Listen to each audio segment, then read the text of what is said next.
Shalom, queridos irmãos e irmãs, a paz do Senhor a todos. Hoje nós vamos estudar um pouquinho a respeito de um texto que está escrito no Evangelho escrito por Marcos, capítulo 5, do versículo 1 ao 20. O título desse texto é A Cura do Endemoninhado Gerazeno. E nós não vamos fazer a leitura porque é um texto longo, mas eu recomendo que você leia. Leia o texto antes da gente começar, porque aí você vai ter uma compreensão melhor. Esse texto aqui, ele antecede um ensino, um estudo que nós já fizemos, que é o estudo dos 3 tipos de tempestade, que tem aqui também no canal, onde fala sobre 3 tipos de tempestade: a tempestade de Deus, a tempestade natural e a tempestade do diabo. O texto que eu usei para falar da tempestade do diabo é o capítulo 4, anterior a esse aqui, Marcos 4, que mostra Jesus indo em direção a Gadara, e levantando-se ali uma tempestade para impedi-lo de chegar até onde ele queria chegar. Eu entendo que a tempestade foi levantada pelo inimigo da nossa alma, porque Jesus repreende essa tempestade. Se fosse Deus que tivesse levantado essa tempestade, eu imagino que Jesus não estaria repreendendo. Por isso essa afirmação, ok? Mas depois você assiste lá o vídeo se você se interessar. Aqui começa dizendo que Jesus chegou. Finalmente ele chegou a Gadara, e quando ele chega a Gadara, ele desembarca e vem até ele um homem.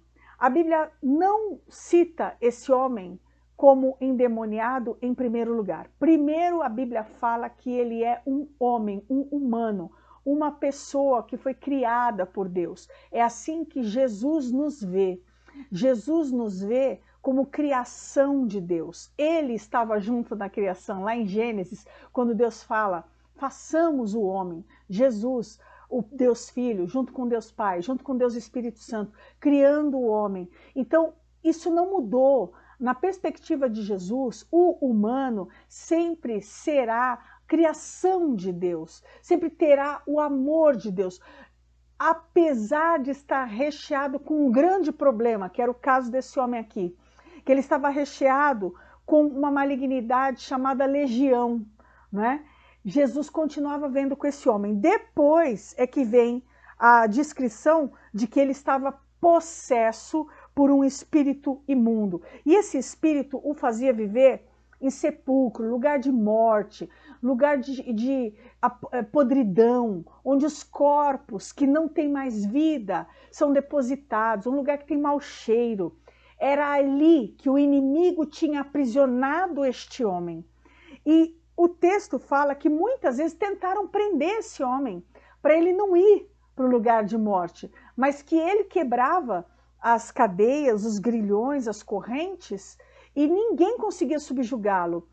Eu entendo que ele não conseguia ser subjugado por pessoas, porque ele já estava totalmente subjugado por esses demônios, não é?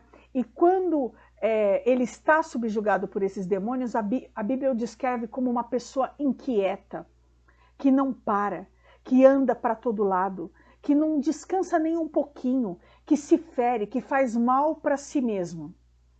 E a gente entende que quando uma pessoa está nesta condição, que ela se dirige ao outro, só ferindo ao outro, ela não consegue fazer nada de bem para o outro, é porque ela também não está fazendo bem para ela.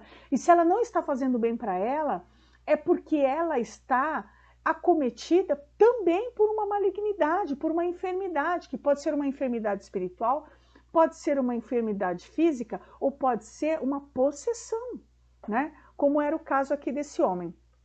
Quando esse homem vê Jesus, ele corre e o adora. E é muito esquisita essa frase, porque fala assim, como assim?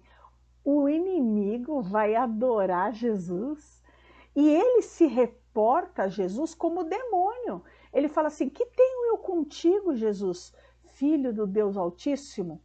Conjuro-te por Deus que não me atormentes. Que adoração mais estranha é essa? Eu entendo que esse é um grande ensino a respeito de adoração. O que é adorar? Adorar é se reconhecer e reconhecer quem Deus é. Adorar não é só ir falar palavras bonitas e mentirosas, né, para Deus. Não é só dizer que o ama, mas não obedecê-lo. Não é só dizer que ele é mais importante, que eu quero ser cheio de ti, mas quando Deus dá a revelação da vontade dele para nós, a gente fala, não, eu não vou fazer a tua, vou fazer a minha. Porque Jesus, ele obedeceu à vontade de Deus. E Jesus nos ensinou a orar dizendo, seja feita a tua vontade. Quando nós reconhecemos a vontade de Deus e praticamos e aplicamos na nossa vida a vontade de Deus, nós estamos o adorando porque nós estamos o reconhecendo como soberano. Quando eu faço o que eu quero, do jeito que eu quero, e Deus não tem nada a ver com isso, eu estou declarando para Deus que o meu Deus sou eu e não ele. Ainda que com os lábios eu esteja chamando ele de altíssimo, de maravilhoso, com as mãos levantadas adorando, na verdade, com minhas atitudes, eu estou dizendo que o meu Deus sou eu. E isso é muito sério, não é? Quando Jesus vê esse homem nessa condição, ele manda esse espírito sair. E mais uma vez, a gente recebe um ensino que é o seguinte. Quem é a pessoa que mandou o espírito sair? Jesus. Muitas vezes nós queremos usar esta frase, sai, em nome de Jesus, como se fosse um mantra, como se fosse um alakazam, né? Uma palavra mágica, que a gente fala e o demônio sai. Mas veja bem, quem é Jesus? Quem é a pessoa que está mandando o demônio sair? Hoje nós mandamos sair no nome de Jesus. Mas você conhece Jesus? Você anda como Jesus andava? Você ora como ele orava? Você jejua como ele jejuava? Você se dedica como ele se dedicava? Você lê a palavra? Você está próximo de Deus? Você obedece a Deus? Porque senão a gente vai acabar passando vergonha falando sai em nome de Jesus. O nome do Senhor Jesus é poderoso. E debaixo desse nome tudo está subordinado, tudo está subjugado debaixo do nome do Senhor Jesus. Ocorre que hoje em dia muitas pessoas ficam falando sai, sai, sai, à torto e à direito, mas a vida delas mesma está cheia de pecado. Então funciona para o outro, mas não funciona para você? Nós temos que analisar isso. O sai em nome de Jesus existe e funciona e deve ser aplicado e nós não devemos nos deixar intimidar, acovardar por isso.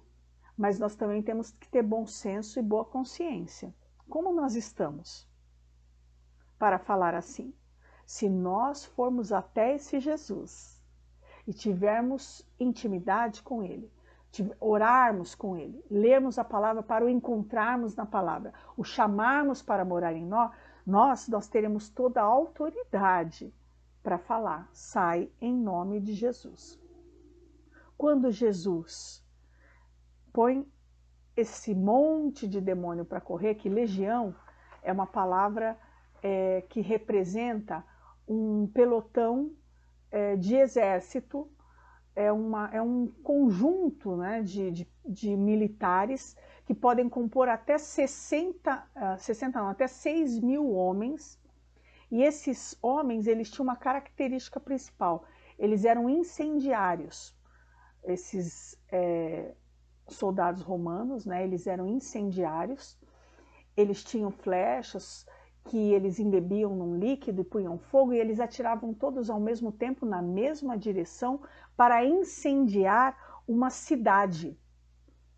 E este homem, ele estava sendo incendiado e ele estava incendiando. Eu lembro, quando eu falo desse fogo, do fogo estranho de Nadab e Abiú, porque tem o fogo do Espírito Santo, que queima, mas não consome.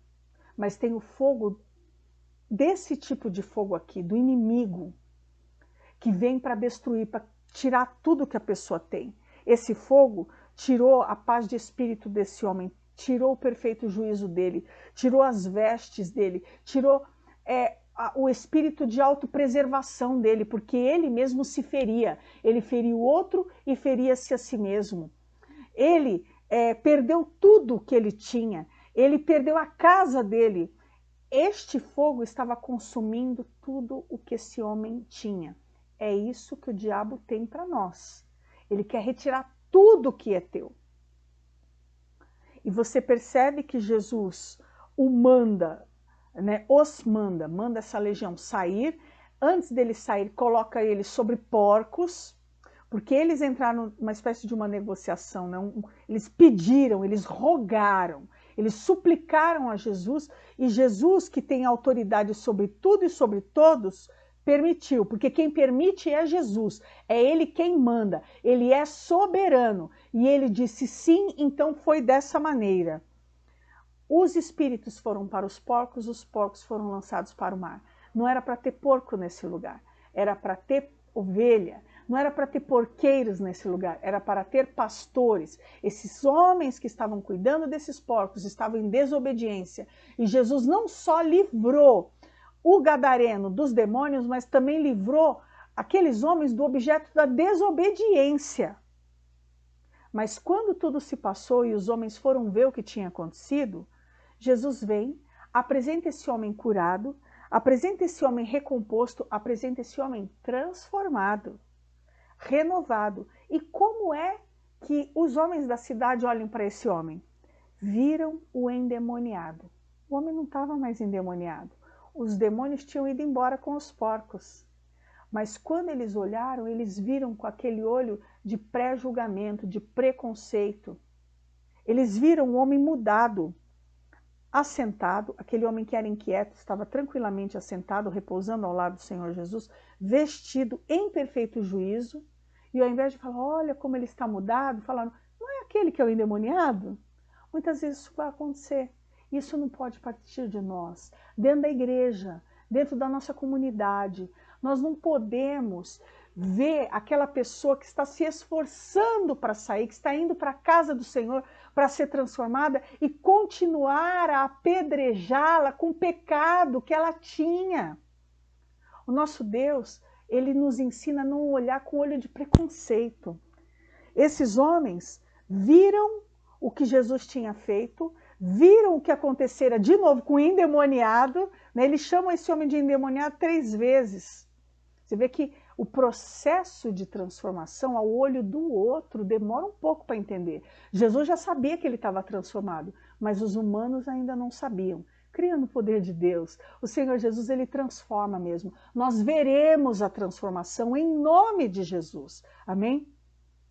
E aí eles começam a falar assim para Jesus, Jesus, onde é que estão os nossos porcos? Você matou os nossos porcos? Nós não te queremos.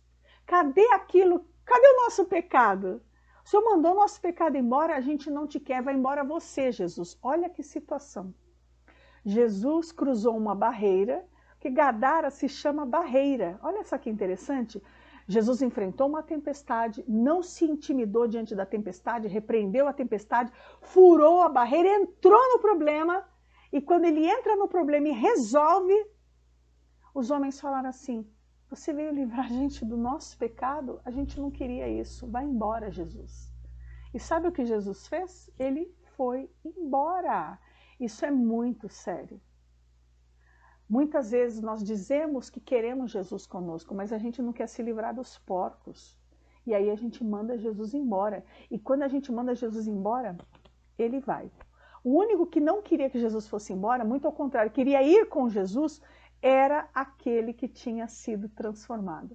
A transformação faz com que a gente queira continuar ao lado do Senhor Jesus. Mas Jesus falou para ele, não, você vai ficar aí. Você vai ficar na tua casa, vai para a tua casa, vai para os teus. Sabe por quê? Porque antes dessa transformação, você era uma vergonha para a tua casa. Antes dessa transformação, você causava um problema na tua comunidade, no teu emprego, na tua parentela. E agora você vai ser motivo de riso, você vai ser motivo de bênção, você vai ser motivo de boa nova, você vai ser motivo de riso e alegria. Porque você está transformado, você está liberto. E eu estou te dando uma ordem, anuncia para essas pessoas tudo o que eu fiz por você, como eu tive compaixão de você. Às vezes a gente recebe, né, a atenção de Deus, recebe um milagre da parte de Deus e começa a achar que nós recebemos porque somos misericordiosos, porque somos dignos, né, de receber algo, e na verdade é a compaixão de Deus, é a misericórdia de Deus sobre nós que nos dá algo. E Ele não dá à toa, Ele dá para a gente anunciar tudo o que Ele fez. E no último versículo, versículo 20, a Bíblia diz que ele foi e começou a proclamar em Decápolis. Decápolis é um grupo de cidades, são 10 cidades. E eu gosto muito desse versículo, porque além de falar de testemunho, ele fala da durabilidade do testemunho. Esse homem que antes se machucava, agora ele tinha marcas, ele mostrava as marcas e falava, eu era assim, mas não sou mais. E ele passou pela primeira cidade, e ele passou pela segunda cidade, ele passou pela terceira cidade, ele foi até as 10 cidades, e o milagre não murchou, o milagre não acabou, o milagre não se desfez. O que Jesus faz é permanente. O que Jesus, a libertação que Jesus dá é permanente. Não tenha medo de ter recebido uma bênção de Deus e achar que isso vai sumir. Não vai. Esse homem, quando recebeu essa transformação, quando ele recebeu esse milagre, ele continuou com esse milagre sobre a vida dele. Tudo o que o Senhor Jesus faz é permanente. E a transformação que ele faz e continuará fazendo na minha e na tua vida é permanente, porque ele não muda, ele é o mesmo, ele continua cheio de poder, ele continua cheio de unção, ele continua cheio de autoridade, ele continua tendo autoridade sobre tudo e sobre todos. E aquilo que ele transforma, definitivamente fica transformado. Quem veio roubar foi o diabo, mas o diabo vai sair da nossa vida em nome de Jesus, porque quanto mais nós nos aproximamos do Senhor Jesus, mais tudo o que Ele nos deu está protegido por Ele. Receba essa palavra em nome de Jesus.